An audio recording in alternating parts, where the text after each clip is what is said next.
2004 August மாதம் கேரளாவின் கண்ணூர் மாவட்டத்தில் உள்ள கொட்டியூர் ஒட்டுமொத்த மாநிலமும் உற்று நோக்கும் களமாக மாறியிருந்தது.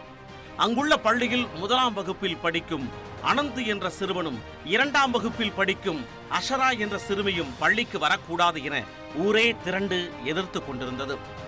அந்த குழந்தைகளின் தந்தை அப்போது எய்ட்ஸ் நோய் பாதிப்பால் இறந்து போயிருந்தார். அதன் பிறகுதான் குழந்தைகளின் தாய்க்கும் குழந்தைகளுக்கும் எய்ட்ஸ் பாதிப்பு இருப்பது தெரிய வந்தது. அந்த குழந்தைகள் பள்ளிக்கு வந்தால் எங்கள் குழந்தைகளை பள்ளிக்கு அனுப்ப மாட்டோம் என பெற்றோர் பலரும் முரண்டு பிடிக்க ஆரம்பித்தனர். அரசு சார்பில் ஊர் மக்களோடு பலகட்ட பேச்சுவார்த்தைகள் நடத்தப்பட்டும் பிரச்சனை முடிவுக்கு வரவில்லை. அப்போது அங்கு வந்த ஒரு மாஸ் நடிகர் அந்த குழந்தைகளை தூக்கி கொஞ்சினார், கட்டி அணைத்து கன்னங்களில் முத்தமிட்டார். அவர்களை அணைத்தவாறே, இந்த குழந்தைகளை உங்கள் குழந்தைகளாக பாருங்கள், அவர்களை தொடுவதால் உங்களுக்கு தொற்று பரவாது, அவர்களையும் சமூகத்தின் ஒரு அங்கமாக ஏற்றுக்கொள்ளுங்கள் என்று உருக்கமாக பொதுமக்களிடம் வேண்டுகோள் விடுத்தார். அடிமேல் அடி வைத்தால் அம்மியும் நகரும் என்பதற்கேற்ப 2 வாரங்களுக்கு பின் அந்த குழந்தைகளை பள்ளியில் சேர்க்க ஊர் மக்கள் ஒப்புக்கொண்டனர். சினிமாவில் இடியென அடிகளை இறக்கும் மாஸ் ஹீரோ இளம் பிஞ்சுகளுக்காக இறங்கி வந்ததை கேரள மக்கள் நெகிழ்வோடு மனதில் பதித்துக் கொண்டனர். அந்த ரியல் ஹீரோ சுரேஷ் கோபி.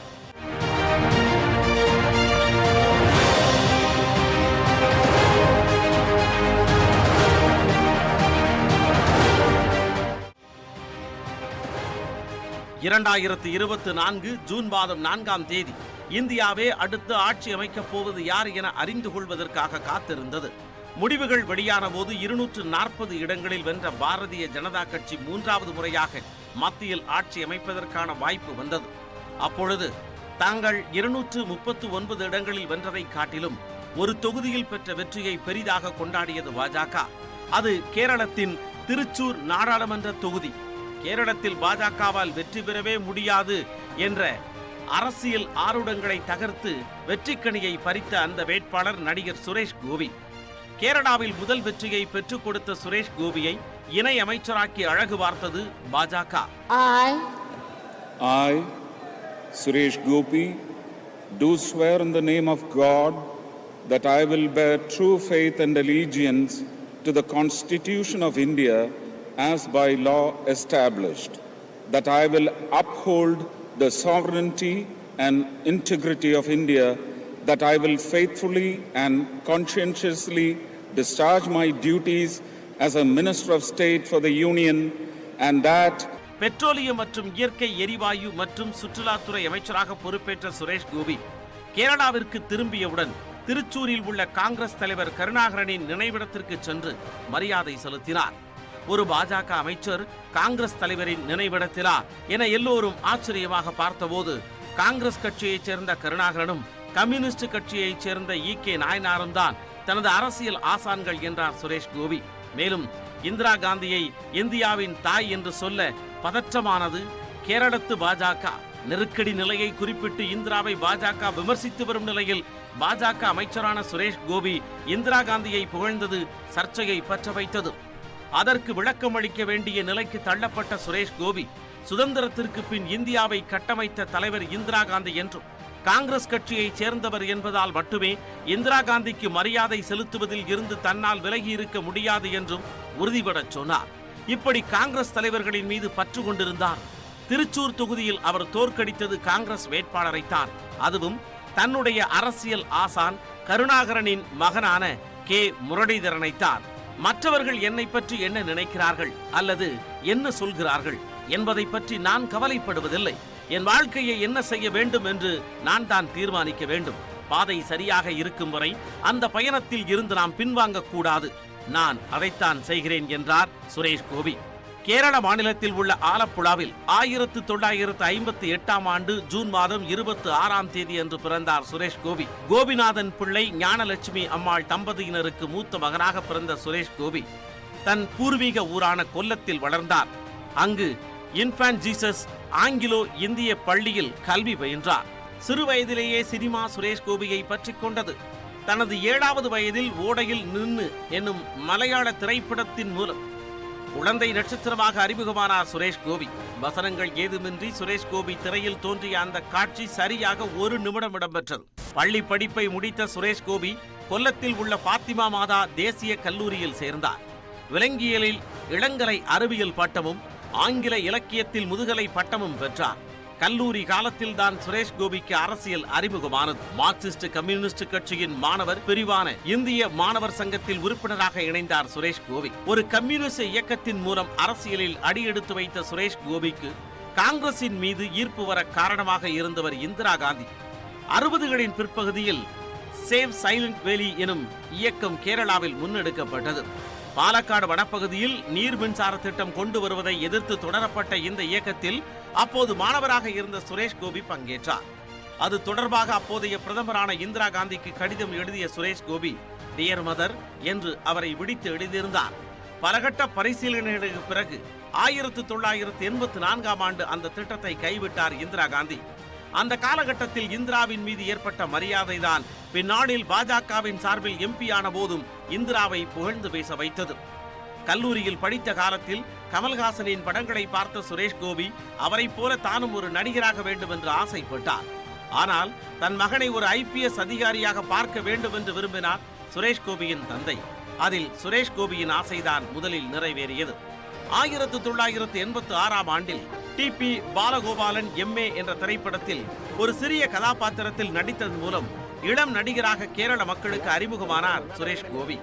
அடுத்தடுத்த படங்களில் சிறு சிறு வேடங்களில் தோன்றிய சுரேஷ் கோபி 1980ஆம் ஆண்டுகளின் இறுதி மற்றும் 1990ஆம் ஆண்டுகளின் தொடக்கத்தில் சில படங்களில் வில்லனாகவும் பல படங்களில் குணச்சித்திர வேடங்களையும் ஏற்று நடித்தார். 1987ஆம் ஆண்டு வெளியான 20ஆம் நூற்றாண்டு படத்தில் சுரேஷ் கோபி ஏற்றிருந்த வில்லன் கதாபாத்திரம் ரசிகர்கள் மத்தியில் பெரும் வரவேற்பை பெற்றது. ஒருபுறம் நடித்துக் கொண்டிருந்தாலும் மறுபுறம் தந்தையின் ஆசைக்காக சிவில் சர்வீஸ் தேர்வுக்காக படித்துக் கொண்டிருந்தார் சுரேஷ் கோபி. ஒரு திரைப்படத்தின் படப்பிடிப்பின் இடையே சென்று சிவில் சர்வீஸ் தேர்வையும் எழுதினார். சினிமா மீதான ஆர்வம் சிவில் சர்வீஸ் தேர்வில் சுரேஷ் கோபியை வெற்றி பெற விடவில்லை. ஆனாலும் அத்தோடு விடவில்லை, மீண்டும் சிவில் சர்வீஸ் தேர்வுக்கு விண்ணப்பித்திருந்தார். அந்த தேர்வு நெருங்கிய போது பிரபலமான நடிகராக இருந்தார் சுரேஷ் கோபி. அதனால் IPS அதிகாரி ஆவதென்பது நிறைவேறாத கனவாகிவிட்டது. தொடர்ந்து திரைப்படங்களில் கவனம் செலுத்திய சுரேஷ் கோபிக்கு நல்ல நல்ல பாத்திரங்கள் வரத் தொடங்கின. 1989ஆம் ஆண்டில் வெளியான ஒரு வடக்கன் வீரகதா, 1990ஆம் ஆண்டில் வெளியான இந்நாளே ஆகிய திரைப்படங்களில் சுரேஷ் கோபியின் நடிப்பு விமர்சன ரீதியாக பாராட்டப்பட்டது. ஆனால் ஒரு கதாநாயகனுக்கு தேவையான மாஸ் வெற்றி என்பது சுரேஷ் கோபியிடம் இருந்து தள்ளியே இருந்தது. 1990ஆம் ஆண்டில் பிரபல நடிகை ஆரன்முலா பொன்னம்மாவின் பேத்தியான ராதிகா நாயரை திருமணம் செய்து கொண்டு இல்லற வாழ்க்கையில் அடியெடுத்து வைத்தார் சுரேஷ் கோபி. திருமணத்திற்கு பிறகுதான் சுரேஷ் கோபிக்கு அந்த திருப்பம் வந்தது. 1992ஆம் ஆண்டு ரஞ்சி பணிக்கர் எழுத்தில் ஷாஜி கைலாசின் இயக்கத்தில் உருவான தலஸ்தானம் திரைப்படம் வெளியானது. தலஸ்தானம் படத்தின் வெற்றி சுரேஷ் கோபிக்கு நட்சத்திர அந்தஸ்தை அளித்தது. அந்த கூட்டணி மீண்டும் இணைந்த ஏக்லவ்யன் திரைப்படம் 150 நாட்கள் ஓடி சாதனை படைத்தது. கேரளத்தின் சக்சஸ் காம்போவாக சுரேஷ் கோபி, ரஞ்சி பணிக்கர், ஷாஜி கைலாஸ் கூட்டணி உருவெடுத்தது. இதே கூட்டணி இணைந்து பணியாற்றிய 1994ஆம் ஆண்டில் வெளியான கமிஷனர் திரைப்படம் கேரளாவில் பிரம்மாண்ட வெற்றியை பெற்றதோடு அண்டை மாநிலமான ஆந்திராவிலும் ஓடி அசத்தியது. சுரேஷ் கோபியின் படங்கள் ஒரு கல்ட் கிளாசிக் படமாக இடம் பிடித்தது கமிஷனர் திரைப்படம். திரையில் சுரேஷ் கோபி போலீஸ் அதிகாரியாக வலம் வந்த கமிஷனர் மற்றும் ஏக்லவ்யன் படங்களை பார்த்து கைதட்டி ரசித்தார் அவரது தந்தை. ஆக தந்தையின் லட்சியமும் மகனின் லட்சியமும் ஒருங்கே ஈடேறியது. கமிஷனர், ஏக்லைவன் படங்களுக்கு பிறகு கேரளாவின் சீரும் சிங்கம் என்று அழைக்கப்பட்டார் சுரேஷ் கோபி. இப்படி சுரேஷ் கோபியின் திரை வாழ்க்கை உச்சத்தில் சென்று கொண்டிருந்த போதுதான் அவரை பற்றிய புகார்கள் வெளிவரத் தொடங்கின. சினிமாவில் சிகரெட் பிடிப்பது, தடாலடியாக பேசுவது, அதிரடியாக சண்டை செய்வது என ஒரு மாஸ் ஹீரோவாக தன்னை வெளிப்படுத்திக் கொண்டிருந்த சுரேஷ் கோபியால் தங்கள் பிள்ளைகள் கெட்டுப்போவதாக பெற்றோர் பலரும் புகார் சொல்ல தொடங்கினர். அடுத்தடுத்து வெளியான குற்றச்சாட்டுகளால் மன உளைச்சலுக்கு ஆளான சுரேஷ் கோபி இனி ஆக்ஷன் படங்களில் நடிக்கப் போவதில்லை என்று அறிவித்தார். சொன்னது போலவே அதன் பிறகு அவர் நடித்த படங்கள் வெவ்வேறு கதையம்சம் கொண்டவையாக இருந்தன. அந்த காலகட்டத்தில்தான் களியாட்டம் எனும் கதையோடு வந்தார் இயக்குனர் ஜெயராஜ். அது தனக்கான களம் என்பதை கண்டுகொண்ட சுரேஷ் கோபி நடிப்பில் தனது இன்னொரு பரிமாணத்தை காட்டினார். களியாட்டம் படத்தை பார்த்த அனைவரும் மிரண்டு போனார்கள். ஆக்ஷன் படங்களில் மிரட்டிய அதே சுரேஷ் கோபிதான் களியாட்டம் படத்தில் நடித்திருக்கிறார் என்பதை நம்ப முடியவில்லை என அவரது நெருங்கிய நண்பர்களே சொன்னார்கள். படத்தில் மிகச் சிறந்த நடிப்பை வெளிப்படுத்தியிருந்த சுரேஷ் கோபி அதற்காக தேசிய மற்றும் மாநில அளவில் சிறந்த நடிகருக்கான விருதை வென்றார். இனி சுரேஷ் கோபி அவ்வளவுதான், ஆக்ஷன் படங்களில் நடிக்கவில்லை என்றால் அவர் திரையுலகிலேயே இருக்கப் போவதில்லை என்று பேசியவர்கள் எல்லோரும் வாயடைத்து போயினர். தன் பாணியில் இருந்து மாறி சுரேஷ் கோபி நடித்த சில படங்கள் அவருக்கு நல்ல பெயரை பெற்று தந்த போதும் பல படங்கள் பாக்ஸ் ஆபீஸில் பெரிதாக சோபிக்கவில்லை. மில்லினியம் ஆண்டின் முதலாக மலையாளத்தில் வெளியான மில்லினியம் ஸ்டார்ஸ் திரைப்படம் படு தோல்வி அடைந்தது. அடுத்தடுத்த படங்களும் பெரிதாக வெற்றியை ருசிக்கவில்லை. ஆனால் தனக்கான இடத்தை காக்க தொடர்ந்து போராடி கொண்டிருந்தார் சுரேஷ் கோபி. அதுவரை வெளியில் தெரியாமல் சமூக சேவையில் ஈடுபட்டு வந்த சுரேஷ் கோபி 2004 ஆண்டிற்கு பின்னர் வெளிப்படையாக சேவையில் ஈடுபட்டார். ஆதரவற்ற குழந்தைகளுக்கு அடைக்கலம் அளிக்கும் ஜனசேவா பவன், மனநலம் குன்றிய குழந்தைகளுக்கான ஆதர்ஷ் அமைப்பு, பெண்கள் மற்றும் சிறுமிகளுக்கான மகிழா மந்திரம் போன்ற பல்வேறு அமைப்புகளுக்கு ஏதோ ஒரு வகையில் கை கொடுப்பவராக இருந்தார் சுரேஷ் கோபி. அவரது சமூக சேவை குறித்து செய்திகள் வெளியான போது சுரேஷ் கோபி அரசியலில் இறங்கப் போவதாக தகவல்கள் உலா வந்தன. 2004 ஆண்டில் காங்கிரஸ் சார்பில் தேர்தலில் போட்டியிடக்கூடும் என்று சொல்லப்பட்டது. ஆனால் அப்போது அது கைகூடவில்லை. அந்த காலகட்டத்தில் சுரேஷ் கோபி நடித்த படங்கள் மக்கள் மத்தியில் பெரிதாக பேசப்படவில்லை என்பதால் தான் எடுத்த முடிவுகளை மறுபரிசீலனை செய்தார் சுரேஷ் கோபி. 90களின் இறுதியில் தன்னை திரையுலகில் இருந்து அகற்ற ஒரு சதி நடைபெற்றதாக சொன்னார். படங்களில் தான் சிகரெட் பிடித்ததையும் வசனங்கள் பேசியதையும் தனக்கு எதிரானவர்கள் ஒரு குறையாக சொல்ல வைத்ததாகவும், அதனை முட்டாள்தனமாக நம்பி உணர்வு பூர்வமாக முடிவெடுத்து விட்டதாகவும் சொன்னார். உடனடி தேவை ஒரு மெகா வெற்றி என்பதை மனதில் கொண்ட சுரேஷ் கோபி ரஞ்சி பணிக்கரை அழைத்தார். அவரிடம் அரசியல் பற்றிய தனது புரிதலை விளக்கியவர் அத்தகைய கருத்துக்களை வெளிப்படுத்தும் வகையிலும் வெகு ஜனங்களுக்கு பிடிக்கும் வகையிலும் ஒரு கதாபாத்திரத்தை உருவாக்க வேண்டும் என்று கேட்டுக்கொண்டார். அப்படி உருவானதுதான் பரத் சந்திரன் IPS. கமிஷனர் படத்தின் 2ஆம் பாகமாக தயாரானது பரத் சந்திரன் IPS. சுரேஷ் கோபியின் என்ன ஓட்டங்களை அறிந்திருந்த ரஞ்சி பணிக்கர், ஓர்மையுண்டோ முகம், அதாவது இந்த முகத்தை உங்களுக்கு நினைவிருக்கிறதா என போஸ்டர் வெளியிடலாம் என்று சொன்னார்.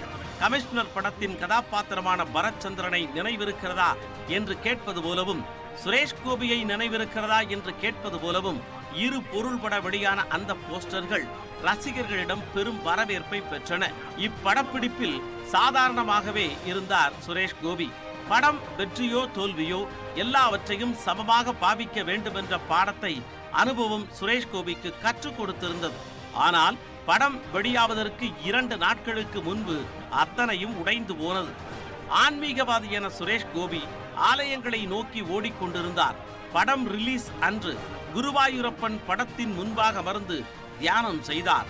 55 நிமிடங்கள் கரைந்தன. அப்போது வந்த தொலைபேசி அழைப்பு படத்திற்கு பிரமாதமான ஓப்பனிங் என்று தகவல் சொன்னது. அடுத்த கணம் மயங்கி சரிந்தார் சுரேஷ் கோபி. மருத்துவமனையில் அனுமதிக்கப்பட்ட பின் சற்றே ஆசுவாசமான சுரேஷ் கோபியின் போன் அன்று முழுவதும் உரைத்துக் கொண்டே இருந்தது. தேசிய விருது வாங்கிய அன்று கூட சுரேஷ் கோபிக்கு அத்தனை அழைப்புகள் வரவில்லை.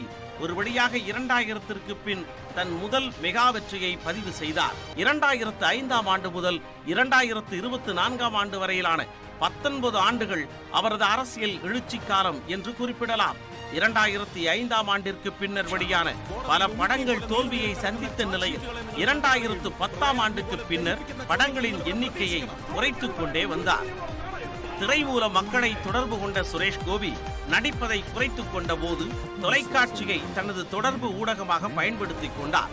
2012ஆம் ஆண்டு முதல் 2020ஆம் ஆண்டு வரை தொலைக்காட்சியில் ஒளிபரப்பான நிகழ்க்கும் ஆக்காம் கோடீஸ்வரன் நிகழ்ச்சி சுரேஷ் கோபியை கேரளாவின் ஒவ்வொரு வீட்டிற்குள்ளும் கொண்டு சென்றது.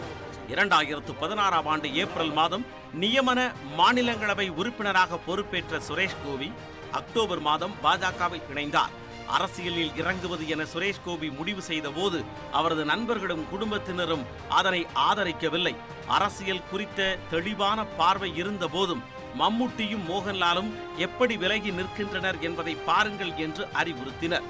குறிப்பாக மலையாளத்தின் வெற்றிகரமான நடிகர் பிரேம் நசீர் எம்ஜிஆர் என்டிஆரை போல தானும் அரசியலில் இறங்க ஆசைப்பட்டு படு தோல்வி அடைந்த கதையை நினைவூட்டினர். ஆனால் தனது நிலைப்பாட்டில் உறுதியாக நின்ற சுரேஷ் கோபி பாரதிய ஜனதா கட்சியின் பாதையில் தன் பயணத்தை தொடங்கினார். பாஜகவில் இணைந்த போதும் கட்சியின் நிலைப்பாடுகளை தாண்டி தன் கருத்துக்களை சொல்வதற்கு சுரேஷ் கோபி எப்பொழுதும் தவறியதில்லை. 2017ஆம் ஆண்டில் கேரள மாநிலத்தில் உள்ள கோவில்களில் இந்து அல்லாதோரை அனுமதிப்பது குறித்த விவாதம் எழுந்த பொழுது அதற்கு ஆதரவளித்தார் சுரேஷ் கோபி. அப்படி அனுமதி அளிப்பது ஒரு நேர்மறையான சிந்தனை என்றும் யாருடைய மனதையும் புண்படுத்தாத வகையில் அதனை செயல்படுத்த வேண்டும் என்றும் சொன்னார். 2019ஆம் ஆண்டில் திருச்சூர் நாடாளுமன்ற தொகுதியில் பாஜக வேட்பாளராக களமிறங்கிய சுரேஷ் கோபி 2,93,000 வாக்குகளை பெற்றார். காங்கிரஸ் மற்றும் இந்திய கம்யூனிஸ்ட் வேட்பாளர்களுக்கு அடுத்து 3வது இடத்தை பிடித்திருந்த போதும் 28.3% வாக்குகள் சுரேஷ் கோபிக்கு கிடைத்திருந்தன. அதே திருச்சூரில் 2021ஆம் ஆண்டில் நடந்த சட்டமன்ற தேர்தலில் போட்டியிட்டார் சுரேஷ் கோபி. அதில் 5,000 வாக்குகள் வித்தியாசத்தில் தோற்ற போதும் 31% வாக்குகளை பெற்றிருந்தார். 2 முறை தோல்வியை கொடுத்த போதும் தொடர்ந்து திருச்சூரில் தான் களப்பணியாற்றினார் சுரேஷ் கோபி. 2 தேர்தல்கள் தந்த அனுபவம் கூடுதல் நம்பிக்கையை கொடுக்க 2024ஆம் ஆண்டு மக்களவை தேர்தலுக்கு தயாராகிக் கொண்டிருந்தார் சுரேஷ் கோபி. அப்பொழுதுதான் அந்த சர்ச்சைக்குரிய சம்பவம் நிகழ்ந்தது. 2023ஆம் ஆண்டு அக்டோபர் மாதம் 28ஆம் தேதி அன்று கோழிக்கோட்டில் நடைபெற்ற ஒரு பத்திரிகையாளர் சந்திப்பில் கேரளாவில் பாஜக இதுவரை ஒரு மக்களவை இடத்தை கூட பெற முடியவில்லையே என்று ஒரு பெண் செய்தியாளர் கேள்வி எழுப்ப அதற்கு அந்த செய்தியாளரின் தோளில் கை போட்டவாறே முயற்சி செய்வோம் மகளே என்றார் சுரேஷ் கோபி. അല്ല കഴിഞ്ഞതല്ലല്ലോ നടക്കുന്നത്. അങ്ങനാണെങ്കിൽ 2 വർഷം പിന്നോട്ട് പോയി നോക്കും. அப்போது அவரது பிடியில் இருந்து விலகிய அந்த பெண் அடுத்த கேள்வியை எழுப்பினார். சுரேஷ் கோபி மீண்டும் அந்த பெண்ணின் தோளில் கை வைக்க அவர் அதனை லாபகமாக தடுத்துவிட்டு தன் பணியை தொடர்ந்தார். அந்த பத்திரிகையாளர் அந்த காட்சிகள் வெளியான நிலையில் பணிபுரியும் இடத்தில் ஒரு பெண்ணுக்கு நிகழ்த்தப்பட்ட பாலியல் துன்புறுத்தலாக அதை பார்க்க வேண்டும் என கேரள பத்திரிகையாளர் சங்கம் கடுமையாக விமர்சித்திருந்தது. இது குறித்து தனது பேஸ்புக் பக்கத்தில் பதிவிட்ட சுரேஷ் கோபி பொதுவெளியிலோ தனது தனிப்பட்ட வாழ்க்கையிலோ தான் தவறாக நடந்து கொண்டதில்லை என்றும் அனைத்து பத்திரிகையாளர்களுக்கும் மத்தியில்தான் அவரிடம் அன்பாக நடந்து கொண்டதாகவும் அது அந்த பெண்ணுக்கு மன உளைச்சலை ஏற்படுத்தி இருந்தால் தன்னை மன்னித்து விடுமாறும் கோரினார் சுரேஷ் கோபி. அந்த காலகட்டத்தில் சுரேஷ் கோபிக்கு ஆதரவாக நடிகைகள் பலரும் குரல் கொடுத்தனர். ஏனென்றால் 2017ஆம் ஆண்டு நடிகை ஒருவர் கடத்தப்பட்டு காரில் வைத்து பாலியல் வன்கொடுமை செய்யப்பட்ட போது நான் பாதிக்கப்பட்ட பெண்ணுடன் நிற்கிறேன், இனி எவருக்கும் எந்த ஒரு பெண்ணை நோக்கியும் விரலை உயர்த்தக்கூட துணிவிருக்க கூடாது என்று உடனடியாக தன் கண்டனத்தை பதிவிட்டவர் சுரேஷ் கோபி. பிறகு அந்த பத்திரிகையாளர் தொடர்பான சர்ச்சை மெல்ல மெல்ல ஓய்ந்தது. 2024ஆம் ஆண்டு ஜனவரியில் குருவாயூரில் நடைபெற்ற சுரேஷ் கோபியின் மகள் பாக்கியா சுரேஷின் திருமணத்திற்கு வந்திருந்தார் பிரதமர் நரேந்திர மோடி.